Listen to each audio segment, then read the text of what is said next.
অঙ্গনওয়াড়ি কেন্দ্রে শিশুদের খাবার চুরির অভিযোগ। পরপর 3 দিন অভুক্ত থাকতে হলো শিশুদের। থানায় অভিযোগ করেও আটকানো যাচ্ছে না চুরি।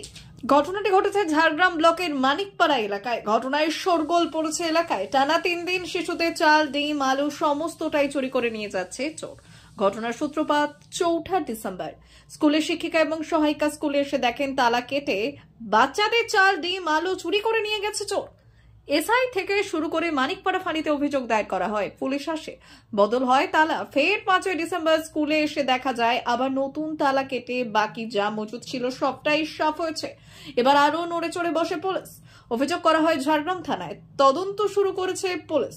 স্কুলে রাতে পুলিশের তরফে একজন গার্ডও দেওয়া হয়। স্বস্তি পান সকলে। 6 ডিসেম্বর খাবার পায় বাচ্চারা, কিন্তু রাতে ফের চোরের হানা ওই অঙ্গনওয়াড়ি কেন্দ্রে। শনিবার সকালে স্কুলে এসে চোখ কপালে ওঠে, ফের সব চুরি। এদিন তালা না কাটতে পেরে শেকল কেটে ভেতরে ঢোকে চোরেরা। পরপর 3 দিন একই কেন্দ্রে পুলিশের নাকে ঝামা ঘষে এই চোরের ফলে পুলিশের ভূমিকা নিয়ে প্রশ্ন দেখা দিয়েছে। পাহারা সরিয়ে নিলেও নজরদারি কেন ছিল না তা নিয়ে প্রশ্ন সাধারণ মানুষের। তারিখ আমাদের ভিএচএনডি থাকে, তো আমার যে অস্থায়ীভাবে যে রান্না করে তাকে চাবিটা দিয়ে আমি স্কুল খুলতে পাঠাই, আর আমি বললাম আমি আসছি চলো। আর সে এসে দেখে যে তালাটা ভাঙা, কাটা আছে। তো সে যে আমাকে বলতে বলতে আমিও আসি, সঙ্গে সঙ্গে দুজনেই আসি। দিয়ে এসে ও খুলে দিয়েছে, তখন দরজা খুলে ফেলেছে।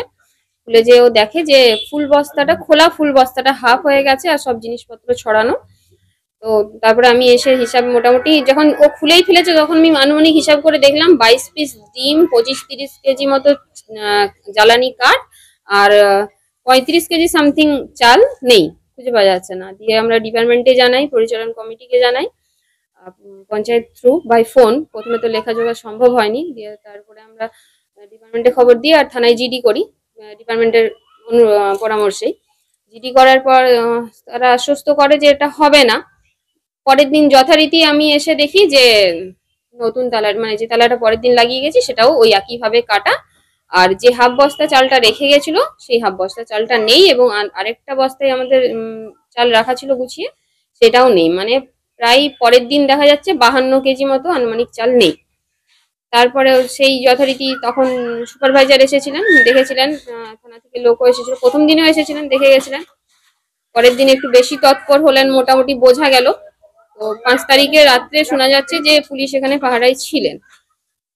তারপরের দিন শুক্রবার ঠিকঠাক রান্না হয়। 4 তারিখে রান্না হয়েছিল, যেহেতু উনি খুলে ফেলেছিলেন প্রথমেই আর তখন সময় ছিল, তো 4 তারিখে আমরা খাবার দিতে পেরেছিলাম। 5 তারিখে আমরা বললাম দ্বিতীয় দিন যখন এরকম, তাহলে আমরা প্রশাসন বা থানা থেকে কেউ না এলে দরজা খুলছি না, থানা থেকে লোক আসতে দেরি হয়, তো 5 তারিখ খাবার দিতে পারিনি। সেইভাবেই ডিপার্টমেন্টকেও জানাই। 6 তারিখ ঠিকঠাকই ছিল, ঠিকঠাকই দেখলাম, এসে রুম পরিষ্কার করি এবং খাবার যথারীতি বাচ্চাদের দেওয়া হয়, ঠিকঠাকই স্কুল করে যাই। আর ডিপার্টমেন্ট থেকে জানতে পারি যে ডিপার্টমেন্ট ঝাড়গ্রাম থানায় এফআইআর করেছে। আমি এফআইআর এর কপিটা হোয়াটসঅ্যাপে পেয়েছি।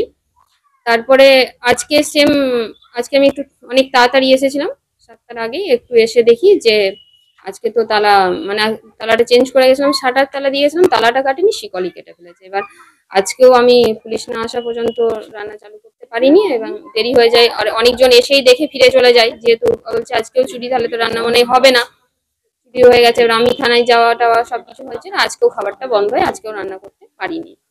পরপর 3 দিন কি মনে হচ্ছে, কি যেহেতু কি করছে সরাসরি কাউকে সেভাবে বলতে পারবো না, এটা আমার মনে হয় পুলিশের দেখা উচিত।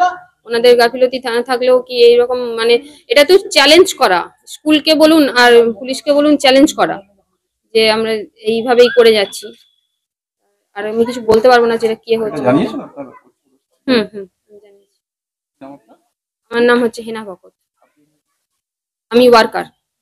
399 hotel and restaurant, Narayangarh bypass, পশ্চিম মেদিনীপুর। আমাদের এখানে সকাল, দুপুর ও রাত্রিকালীন আহারের সুব্যবস্থা রয়েছে।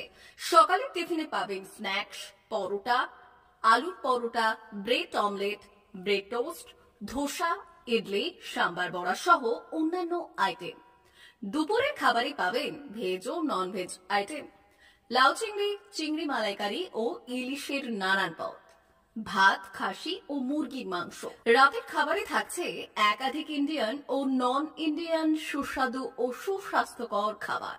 সুলভ মূল্যে ও পরিচ্ছন্ন খাবারের একটাই ঠিকানা, P99 hotel and restaurant, Narayangarh bypass, Narayangarh, পশ্চিম মেদিনীপুর। বিশেষ দ্রষ্টব্য, আমাদের এখানে সকল অনুষ্ঠানে খাবারের অর্ডার নেওয়া হয়।